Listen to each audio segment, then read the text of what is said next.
Hey guys, welcome back to Greenosity. You might have wondered where I've been and why I haven't posted once a week like I said I was. Well, I've been working on a few different projects and I'm pretty sure I'm going to change it from once a week to 3 times a month. That way you're still getting content and that way I can still work on my other projects.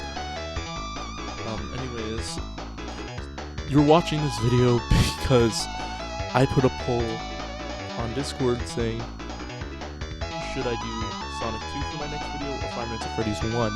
You're obviously watching the Sonic 2 video, so Sonic 2 won. So I'm going to put a poll probably up on GameJolt or on Discord asking Sonic CD or FNAF 1 for my next video.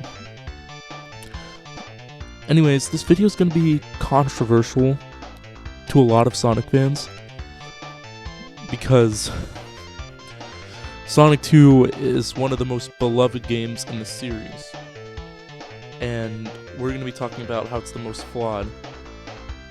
But remember, just because it's the most flawed doesn't mean it's not good. Games can be flawed but still be good. But anyways, I'm not going to start with the critiquing, I'm actually going to start with giving credit where credit is due. Sonic 2 does improve in a lot of areas where Sonic 1 failed. One of those areas being that the soundtrack is more iconic than the first game. Don't get me wrong, the first game, the whole soundtrack was a bunch of bangers, and you have the iconic soundtrack of Green Hill, and Labyrinth, and Marble Zone, and then you have the not-so-remembered Spring Yard and Scrap Rain. You also had Starlight, which a lot of people liked. But coming off Sonic 1 and going into Sonic 2, you have Emerald Hill, which is iconic. You have Chemical Plant Metropolis, which they're both bangers. You have Mystic Cave, which is truly an underrated hit. And then you have a lot of other levels that are bangers too. I will say the one song that is kind of not remembered for reasons because it's not like it's not really a good track, it's that you don't really hear it, is the Death Egg Zone track. You don't really get to hear it because most of the time you're going to be zooming in to see if it's a full zone or if you've played the game before, go into the boss fight. So you don't really get to hear the full song, and it's okay. Besides the track, it's improved by adding the spin dash. That's right, this is the first Sonic game with the spin dash, and you don't need the spin dash to complete the game. This is my game theory, is that of course we have the betas of Sonic 2, but we don't have any of the Sonic 2 alphas, and we don't have the first few betas, if I'm remembering correctly. So the spin dash must have been added late enough into the game to not be in the alphas or the first few betas, but early enough to be in the Nick Arcade prototype, which is the earliest prototype we have as of right now. And finally, the special stages, which are not only improved, but they're a little worse. Okay, so what is it about the special stages that are improved? Well, the soundtrack for the special stages is more iconic than Sonic 1 special stage music. You don't have to deal with the acid trip that Sonic 1 special stages were. And also, they're not mazes this time. However, they are a bit worse. Now, let's talk about story, because the critiquing isn't about to start without the story, because I should explain it first, for reasons. Anyways, the story of Sonic 2 is literally just copy and pasted from Sonic 1, but with Tails, and let me tell you his origin story, which you should know. Tails' origin story is that he was bullied in the past, and Sonic came along and showed him his worth. And that's why Tails is here. And in the story of the game, Tails and Sonic's friendship build a lot. And we're gonna come back to this later. We're most likely gonna come back to this later. Anyways, let's start critiquing the game. So let's go back to the special stages. What are the downfall of the special stages? Well, there are a couple of few things.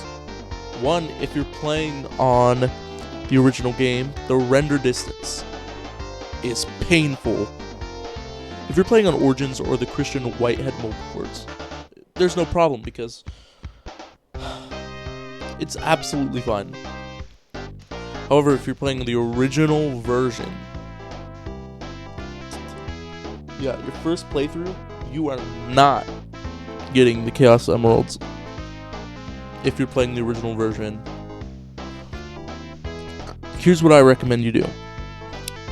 Don't play with Sonic and Tails on your first playthrough. I know that the first instinct when you get the game, you might be tempted to do, one player.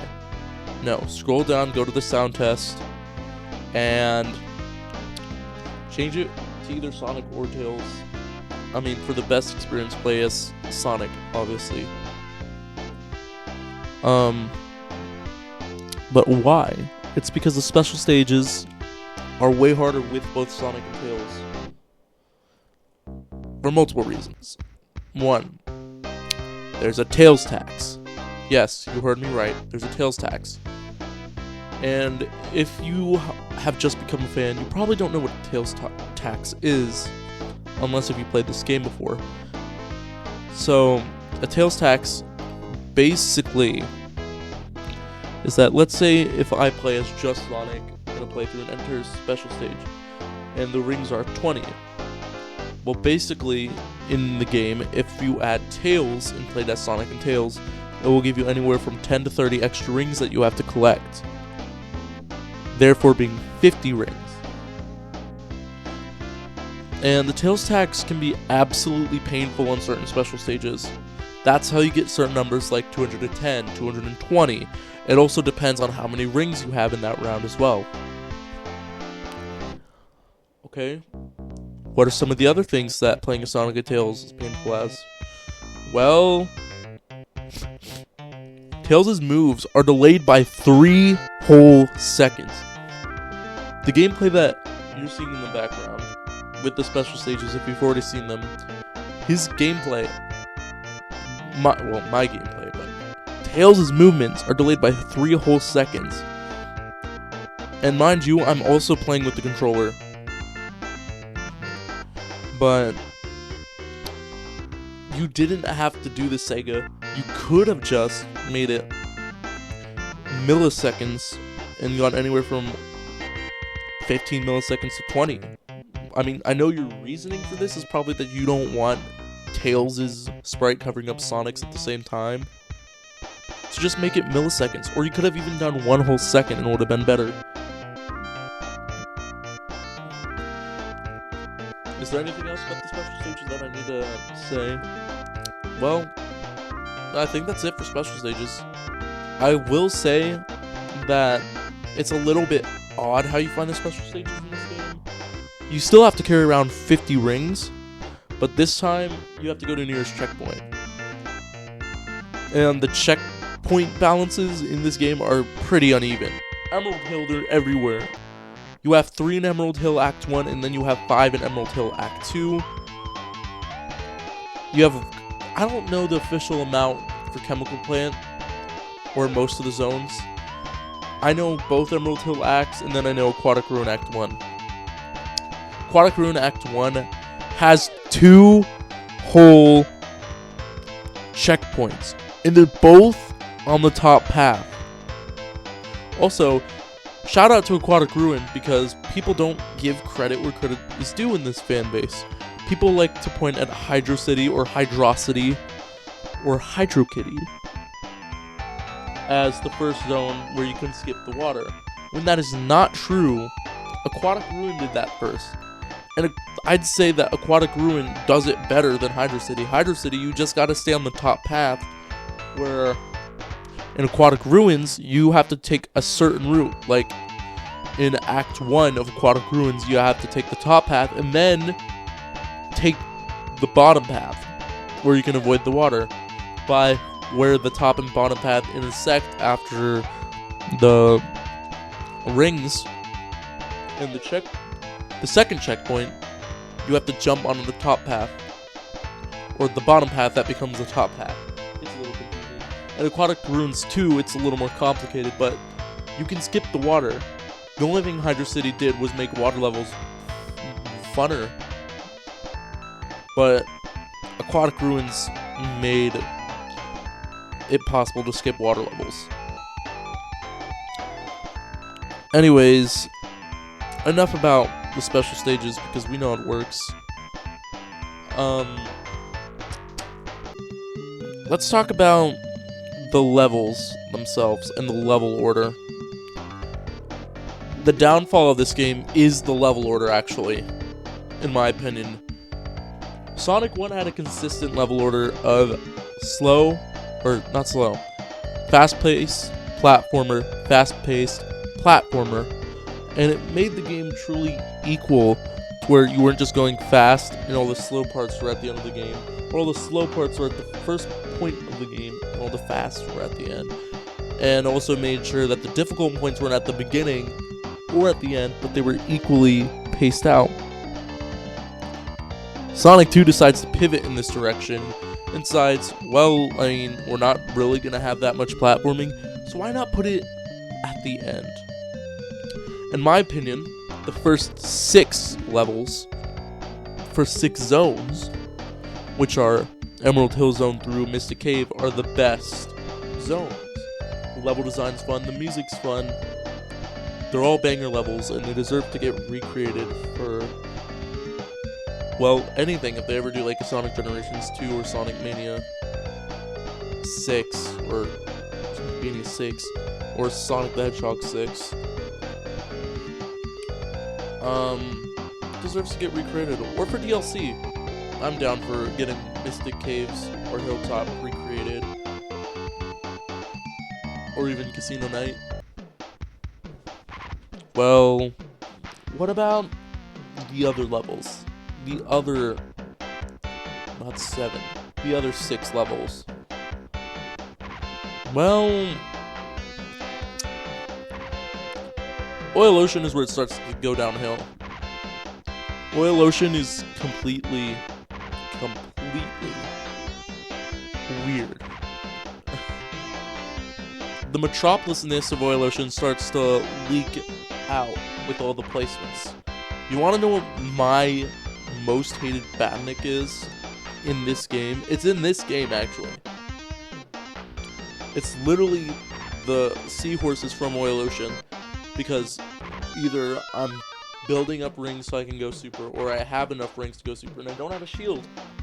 And I usually get hit when I first enter the area because the stupid seahorses are off screen and they're shooting. The other thing about this level is that you can skip all of this level in the game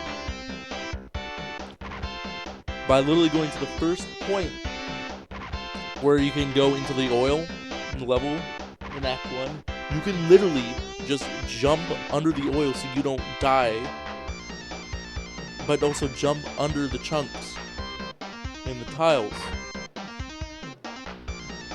You can literally do this in Act 1 to the point where you can make it to the end without having to actually play the level. As for Act 2, you will have to come up before the end of the level because it does block off the boss fight, probably to make sure that you don't break the boss fight in any sort of way.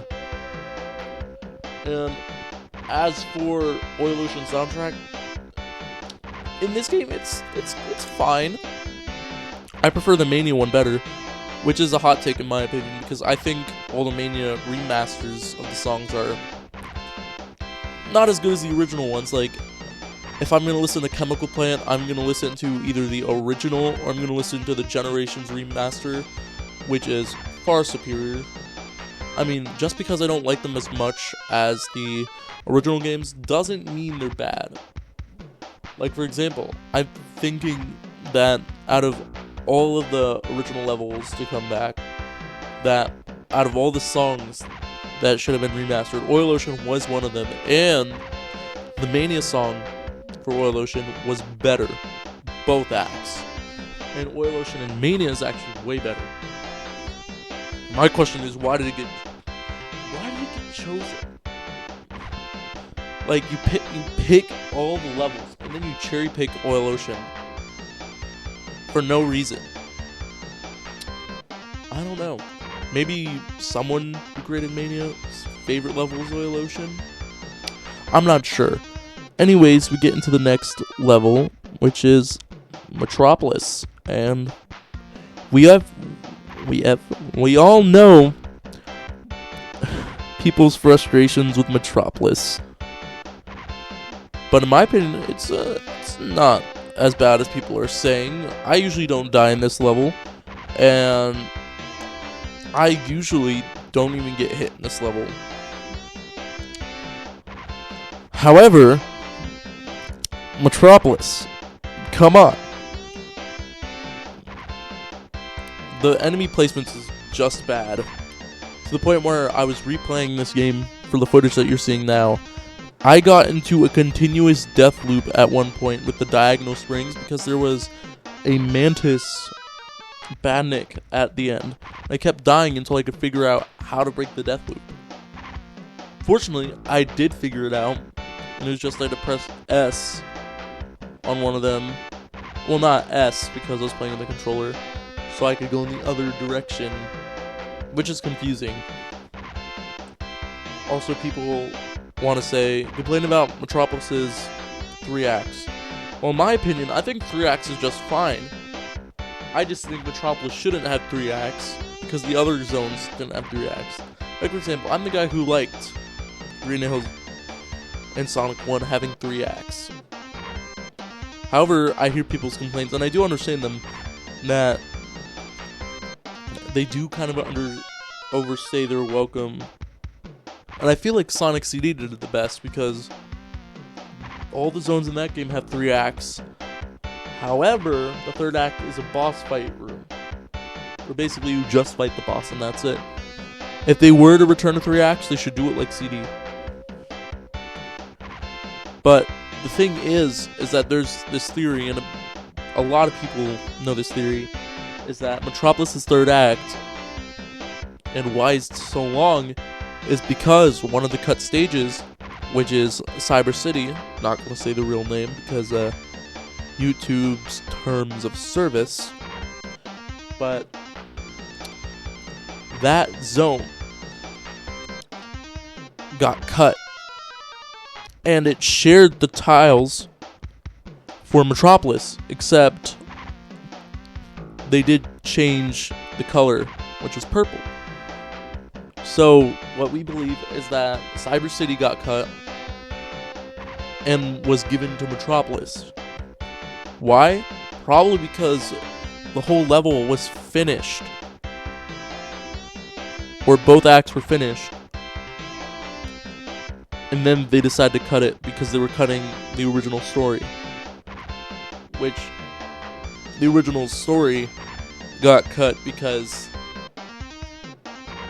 well, the cartridge was too small. And hey, fun fact, did you guys know that this game was originally supposed to take place on South Island? Yeah, the same South Island from Sonic 1.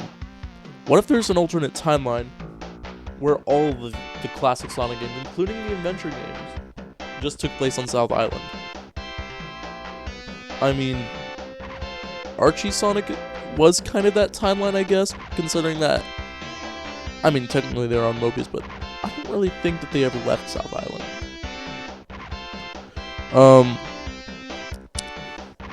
Anyways, back to what I was saying, is that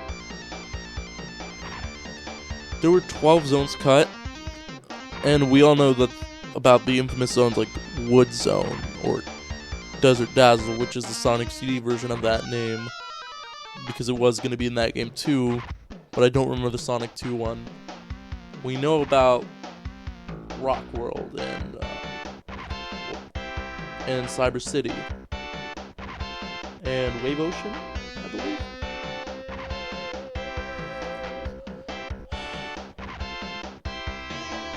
Anyways, here's another fun fact, by the way. Emerald Hill is actually a pretty clever name, if you think about it. Which, I don't know why I didn't group this in with it earlier. I'm just going on a tangent. But, Emerald Hill is a pretty clever name, because when they decided that they couldn't do Green Hill anymore, they put Emerald, which is a shade of green, and it's pretty clever because you can get all 7 Chaos Emeralds in Emerald Hill. Oh yeah, that's right. There's 7 this time. Not 6, 7. Anyways, back to what I was saying is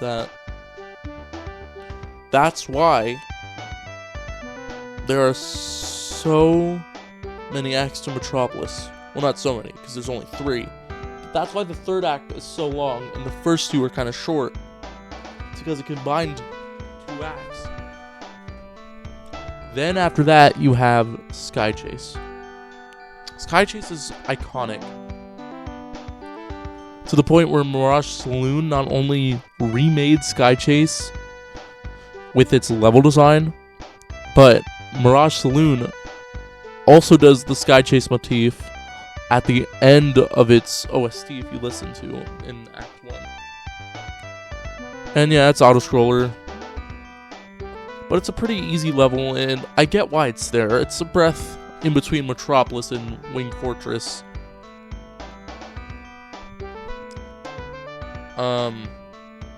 But I'd say it's okay level. And as for Oil Ocean, it can be anywhere from good to mediocre. Metropolis is just mediocre. Now, Wing Fortress. Wing Fortress. Depending which ending and how you've played the game can depend on how you view this level. It's either very underwhelming or you hate it. If you get all 7 Chaos Emeralds, you can become supersonic. And it's kind of the reward, because one of the critiques about Sonic 1 is that, well, the ending, if you collect all 6 emeralds, doesn't really do anything. It just changes the end cutscene. Well, Supersonic was the response to this, and I gotta say, I like Supersonic. I mean, who doesn't like Supersonic? And I prefer the Supersonic theme here to the Supersonic theme in Sonic 3 and Knuckles. Anyways, Wing Fortress up. If you play it with Supersonic, then you can skip the whole level when you get to the crane part. Like, when you see the first cranes, you can literally jump on top of it. And because Supersonic's jump is much higher than normal Sonic's, you can literally clear that jump over the barrier, and get to the boss fight in no time. And compare it to just playing as Sonic, you have to go through several painful sections. It's like going through... Well, the flying part's not too bad, but after that, it's kind of painful because you gotta go through the infamous falling platform part. And then you gotta go through the trial of it, making sure not to press, what is it called? I don't know, but it launches you in the air, but they changed how it worked in later Sonic games. I think they changed how it worked in 3 and Knuckles, because it launches you into the air instead of giving you speed, but you gotta make sure not to die to that.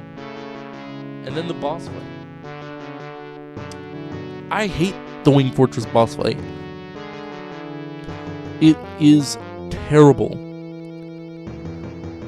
You will die several times before getting it if you don't have Supersonic. And then we move on to Death Egg. Death Egg isn't even really a zone, it's more of just like, what is it? What would it be? What is the term for this?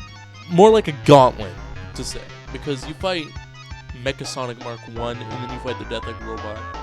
And Mecha Sonic Mark 1 is actually pretty good. It could be anywhere from, yeah, it's a good boss fight, and it's a pretty easy one too once you know your way through. But when you're just beginning, yeah, you're gonna be dying a lot, and you're definitely gonna be getting a game over at the end of the game at all places. Which means if you're not playing on Origins, you gotta start all the way at the beginning. But I think that is one of the best boss fights in the game because, yeah, if you know what you're doing, it's pretty easy. But if you're a beginner, it can be pretty hard for one of the final boss fights. And then we get the Death Egg robot, which is one of the most jankiest hitboxes bosses in the game. I see everyone on YouTube comboing the Death Egg robot while it's walking, while I can only hit it when either it's just landed or it stops walking. I can't hit it when it's moving because I will die. I know that. I don't even know how people are doing that. Because anytime I've tried to land hits while moving, I die. And Death Egg, it's okay. It doesn't give the same feel with its music for Final Boss like it does with Scrap Brains. Like, well, not Final Boss, because the Final Boss theme is actually pretty good, but Final Zone theme. And plus, the Scrap Brain does have an advantage because you can hear the boss fight, or not the boss fight theme, the zone theme in Scrap Brain, to where you have to intentionally wait around in Death Egg to hear the zone theme. And Scrap Brain is just a better final zone than Death Egg. We truly wouldn't get a good final zone that beats Death Egg. Or not Death Egg, that beats Scrap Brain for a while. Because I'll tell you, sure, Death Egg, the first Death Egg doesn't beat Scrap Brain. And Metallic Madness is just a copy of Scrap Brain. And now, finally, let's talk about the endings. I'm just gonna get out of the way. Supersonic ending is the worst ending. I mean, yeah, Supersonic ending is a canon ending because of Sonic 3 and Knuckles, but the ending is just less impactful. Also, there's a continuity error. How did Sonic get 50 rings to transform into Supersonic? Last time I checked, there were no rings on the Death Egg. Unless Sonic can just transform into Supersonic on whim now. And I'm going to say that the worst ending is way more impactful because it shows the depth that Sonic and Tails have become friends in this game, to the point where Sonic is falling and he is truly about to die and Tails saves him. And I know that people have probably been saying that in the past a lot. Well, that's the end of this video.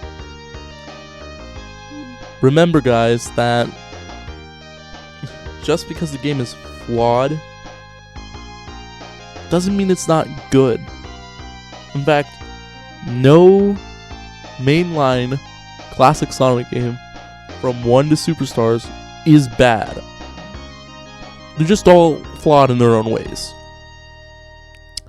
Anyways, my next video is probably going to be Sonic CD or FNAF 1. So, yeah, see you guys later. Bye-bye.